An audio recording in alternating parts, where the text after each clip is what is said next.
What's going on, everybody? Got a question today. The most obvious. When are you selling? And I had some time to reflect on it. And this is what I basically come to, right? Um, when are you selling is just not as important as why are you selling and what are you selling into. So if you've got bills that you got to pay, right? And I've said this before, don't YOLO into this thing with your baby diaper money. Um, but if you got bills that you got to go pay, totally understand, right? And we all got expenses. Warren Buffett wisely said this: don't invest in something for 10 minutes that you wouldn't invest in for 10 years.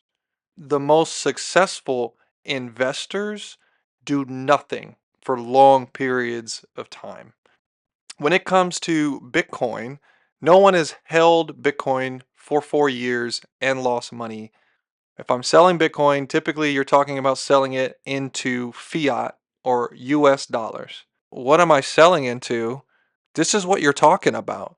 You're talking about selling into the US debt with an interest expense that's the highest line item on our balance sheet.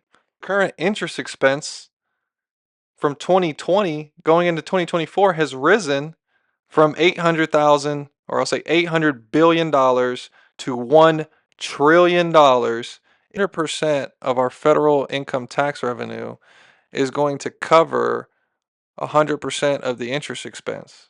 Why am I going to sell into the US dollar that I know is going to be debased over time? This is from the US Bureau of Labor Statistics. And this shows you how we report inflation, which is in red. You see that it's just based off of the percentage change year to year. The blue line is what matters because that's what we experience. And what you see is inflation continues to happen over time and it has accelerated, right? So things are going to get more and more expensive over time when you hold US dollars. Everything is going to get less expensive if you hold it in Bitcoin. 664 Bitcoin in order to purchase a home in 2016. Fast forward to 2024, it costs you less than 6 Bitcoin now. Now that it's at 100,000, it costs you less than 6 Bitcoin in order to purchase a home. So things get less expensive over time when you hold Bitcoin. So when am I selling? Never. If I don't have to, never. Play the long game here. If pension funds are buying, if endowments are buying, if hedge funds are buying, venture capitalists are buying, countries are buying, why would I be selling? A lot of the developed countries do not have access to other countries' financial markets, right? And on top of that, they only get to trade Monday through Friday between 8:30 and 4. That's it. Close on the weekends. Bitcoin trades 24/7. It is a global, non sovereign asset. How long?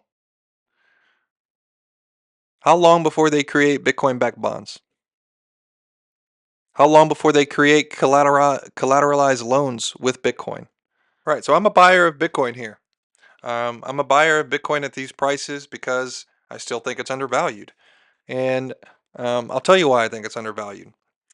I just sat on Twitter Space today, or X Space, whatever you want to call it. Uh, and it was with a representative from Pennsylvania who just introduced a strategic reserve bill for the state of Pennsylvania. Okay?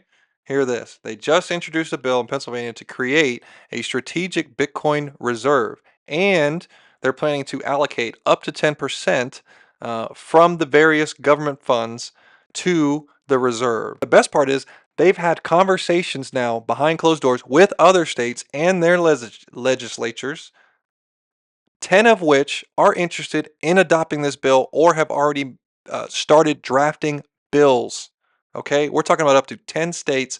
One additional state probably is going to announce this by next week. But going back to the state of Pennsylvania, the governor there, Governor Shapiro, has already given the green light in his pre-approval. So if it hits his desk, it will be signed into law. So expectations are by the first quarter of 2025 that this should take effect. If you guys haven't figured out the name of the game yet, um, I'm buying and I'm holding. So orange represents previous sell. So you can see this. This is just the chart is broken down. I think on the 8 hour. So you see the circles look bigger, but these represent previous purchases. This represents a sell, and this represents the purchases that I have moving forward. So you'll see purchases that I've made that I showed on previous episodes, and then these are going to be my purchases going forward. So I will be continuing to buy as we move on. And you may be wondering, Mike, what the hell? I thought you were just buying and you were holding. What the hell is this selling? Well, this is not selling. All right. This is portfolio reallocation. All right. I'm adding more positions to my Fidelity account. So, yeah, like I said, portfolio reallocation. I bought more MSTX. I bought 2 more shares. I bought a share here at 61, and I bought another share here at 87. You can see them here on the 14th and the 13th. So, like I said, this is portfolio rebalancing. All right, cool. Hopefully, I motivated you. If not, no big deal. I'll continue to post my P&L and some more macro tomorrow. Until then, see ya.